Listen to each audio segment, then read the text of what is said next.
Bhagavad Gita, chapter 2, verse 46. Namaste. In this verse, Krishna gives Arjuna a very subtle and profound teaching about the relationship between rituals, knowledge, and wisdom.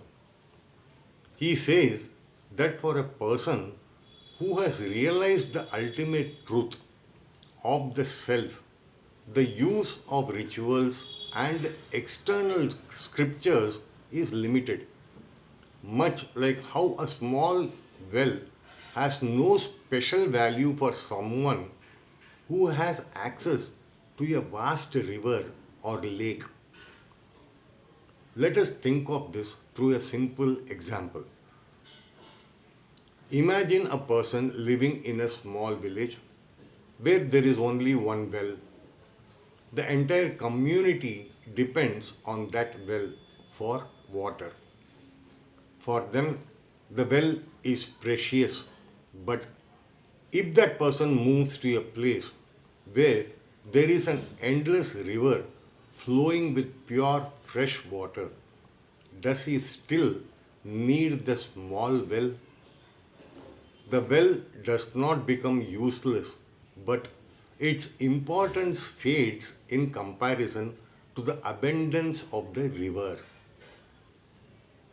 In the same way, the Vedas and other scriptures provide guidance in the form of rituals, duties, and practices that help people live in a disciplined and moral life.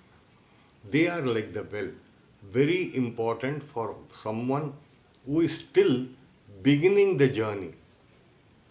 But when a seeker attains higher wisdom and directly realizes the self, he has access to the boundless river of truth.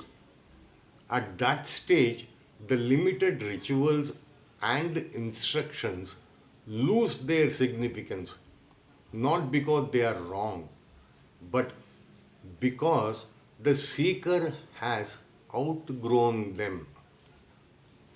Krishna wants Arjuna to understand that the ultimate purpose of the scripture is not merely to bind us in endless rituals, but to take us beyond them to the realization of our eternal nature.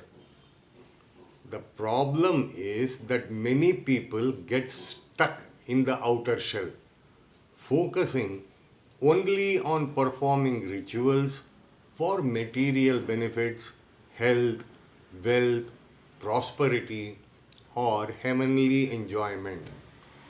They do not move to the essence, but a wise person sees beyond this, just as one who has a river does not cling to a well. This teaching is timeless. In our lives, too, many of us begin with rituals, prayers, ceremonies, traditions.